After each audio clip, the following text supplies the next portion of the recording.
Thanks, John. Joe Penovich. And then Kent Cooper, and then Sherry McCoy. Thank you, gentlemen. Mr. Chairman, my name is Joe Penovich, owner of Grills. I've been a tenant of this court for over 20 years.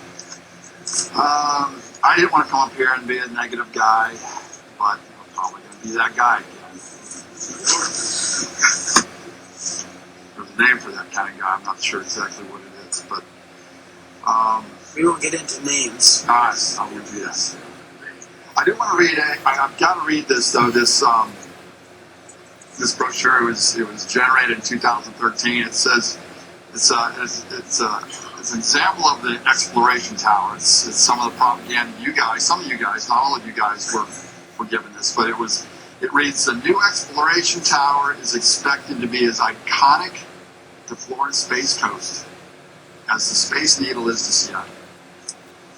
I'm not pointing that out to say, oops, we missed it. I'm not here to make anybody look bad. But I am here to ask you guys on this commission to not be rushed into a vote, to be forced into a decision based on facts, things given to you that are not verifiable. You have no way of really checking what the upside is. It seems to me, as I hear the discussion, there's so many uncertainties that still exist in this contract. I can't even imagine that it's not even that vetted to where some of these things are still being discussed by you guys. It almost seemed like you guys were shocked about the potential tax hit to this port once this agreement is signed. I mean, I didn't hear that figure. Does anybody know what that figure is? What that tax hit is? You guys don't know? I mean, my share of the tax hit that I pay each year is $40,000. We wouldn't know until the property appraiser assesses the property in March, April of next year.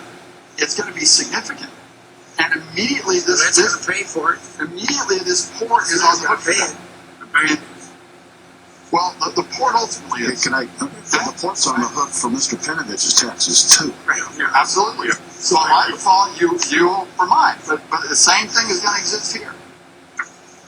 I don't understand, and we asked for this contract a couple weeks ago. We got it last night. We brushed through it, tried to understand it. I'm not near as well versed in contract laws as Scott or a lot of you guys, but everything that I can see in this agreement says the assumptions of profit for this port only occur at the upper level of occupancy rates and rental rates.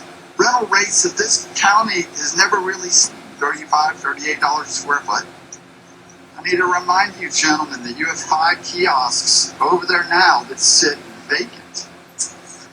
They're kind of being leased, but nobody's opening their doors because there's not this, I think John said, a pent-up, or somebody discussed a pent-up need to jump into these buildings. So, again, I'm here to point out what's the downside. It looks to me like if this development is at an 80% occupancy level, the port doesn't make a dime. You guys haven't even covered a minimal base land lease in this agreement. Why would you sign an agreement that does not even cover your land? I just don't understand this, gentlemen. It seems to me, again, you've been rushed into something. You've been given a bunch of facts you can't verify.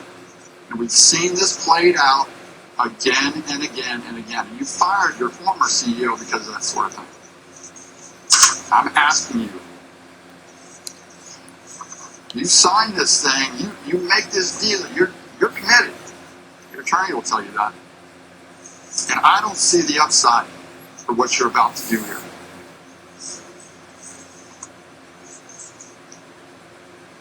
The most valuable asset this port has is its land, and you guys have very little of it.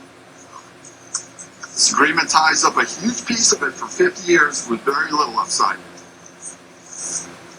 I believe this port can grow at a sustainable rate. I think it's done that, and it's been a success so far. I do not believe this commission was elected by Brevard County to turn over a large part of its asset, its land, to a developer. That's all I have to say. Thank you, Joe. Can't